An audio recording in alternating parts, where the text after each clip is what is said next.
Everyone. इस video में हम इंजीनियरिंग मैथमेटिक्स के रैंक को कैसे फाइंड करते हैं with the help of एक्लन form.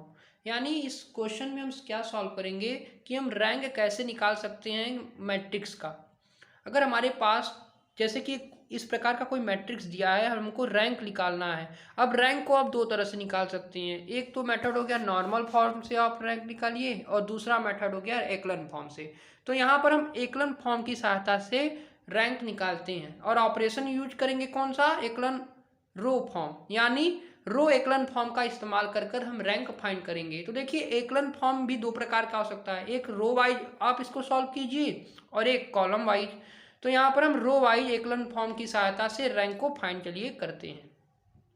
तो देखिए हमारा मेन एम क्या होता है रैंक निकालने के लिए, ये जो नीचे के एलिमेंट होते हैं हम इनको जीरो बनाना रहता है अगर हमको एकलन फॉर्म में कन्वर्ट करना है। तो अगर हमको 3 को जीरो बनाना है तो यहाँ पर हम कौन सा एलिमेंट्री ट्रांसफॉर्मेशन लगाएं कि ये जीरो बन जाए। तो हम जानते हैं कि ये आपका मैट्रिक्स कितने बाई कितने का है, यानी 3 रो हैं, ये 3 रो हैं और 4 कॉलम है, यानी 3x4 का मैट्रिक्स है। अब हमको यहाँ पर क्या करना है, अब हमारा मेन एम होता है ये जो 3 है इसको जीरो बनाना। तो यहाँ पर हम कोई ना कोई ऑपरेशन को इम्पोज करेंगे। जैसे हमने ऑपरेशन लगाया R3, हम R3 में से माइनस कर दीजिए आप 3R1।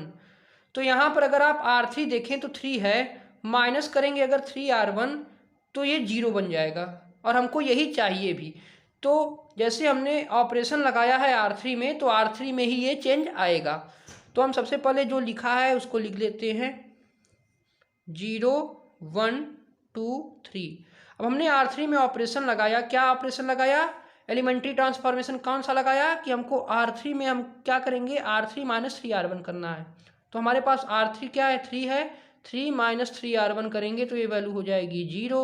उसी तरह R3 क्या है 4, 4 माइनस 3 इंटू R1 करेंगे तो क्या आ जाएगी 4 प्लस 9, यानी कितना हो गया 13 हो गया ये। फिर आगे बढ़िए आप, अब R3 यहाँ पर 1 है, 1 माइनस 3 करेंगे तो आंसर आएगा -2, तो यहाँ पर -2 लिख दीजिए। फिर आगे बढ़िए तो R3 यहाँ पर अब क्या है, अब यहाँ पर R3 -2 है, तो -2 प्लस -2 माइनस 6, यानी वैल्यू क्या आ जाएगी -8।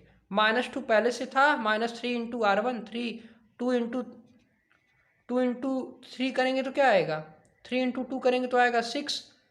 तो आगे लगा है माइनस, तो क्या हो जाएगा -8 हो जाएगा।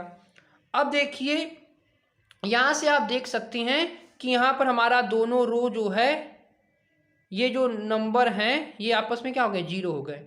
अब इसके आगे का स्टेप क्या होता है, ये जो 13 है यहाँ पर भी हमको जीरो लाना है।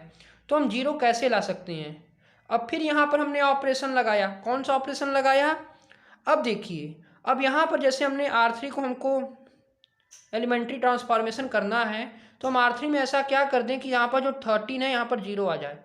तो देख सकते हैं आप कि हमने अगर R3 में -13R2 कर दिया तो ये जीरो बन सकता है। कैसे बन सकता है तो देखते हैं, चलिए 1 -3 1 2 0 1 2 3, फिर 0। देखिए अब R3 में हम ऑपरेशन लगा रहे हैं, 0 माइनस 13 इंटू 0 की वैल्यू को क्या आएगी, 0 आएगी। उसी तरह 13 माइनस 13R2 की वैल्यू क्या आएगी, यहाँ पर भी 0 आएगी। फिर R3 में हमने ऑपरेशन लगाया, R3 क्या है -2 माइनस 13 इंटू 2 करेंगे तो -2 माइनस 26, यानी -28 ये वैल्यू आ गई। फिर R3 में हमको ऑपरेशन लगाना है, क्या दिया है -8 दिया है, -8 माइनस 13 इंटू 3 करेंगे, 13 3 जा 39, -8 माइनस 39 कर दीजिए तो 39 में 8 को आप जोड़ेंगे तो क्या आएगा -47 आ गया, -47 आ गया। तो यहाँ से आप देख सकते हैं कि रैंक यहाँ पर क्या आएगा, अगर आपने एकलम फॉर्म की सहायता लिया तो इसका रैंक कितना आएगा, तो यहाँ पर इसका रैंक जो आएगा वो 3 आएगा। और रैंक में हम क्या देखते हैं, नंबर ऑफ नॉन जीरो रो। जैसे हमने एलिमेंट्री रो ट्रांसफॉर्मेशन की सहायता से एकलन फॉर्म निकाला, तो अगर आपसे कोई रैंक पूछता है तो रैंक क्या होता है, रैंक आपको बताता है नंबर ऑफ नॉन जीरो रोज, ये आपको रैंक बताता है। तो यहाँ पर नंबर ऑफ नॉन जीरो रो कितने हैं, 1 2 3, तो रैंक कितनी हो जाएगी, 3 हो जाएगी। तो इस गिवन मैट्रिक्स का रैंक कितना है, 3 है।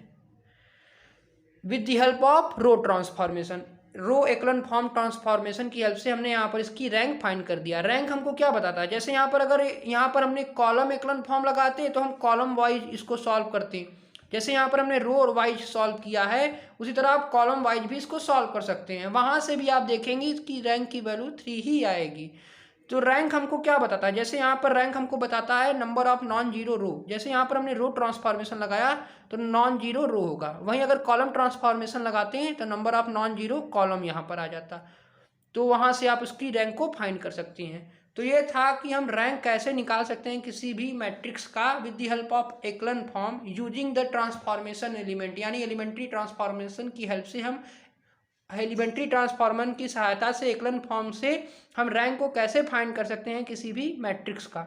तो इस तरह से हम फाइंड करते हैं। रैंक में हम जनरली क्या देखते हैं, नंबर ऑफ नॉन जीरो रो जो होंगे उन्हीं को देखते हैं। जैसे यहाँ पर आप देख सकते हैं 1 2 -28, ये क्या है, नॉन जीरो रो है, और जितने भी हैं 3 ही रो हैं, तो इसी कारण से इसका रैंक 3 कहलाया। तो ये है आपका रैंक, कैसे हम निकालते हैं किसी भी मैट्रिक्स का।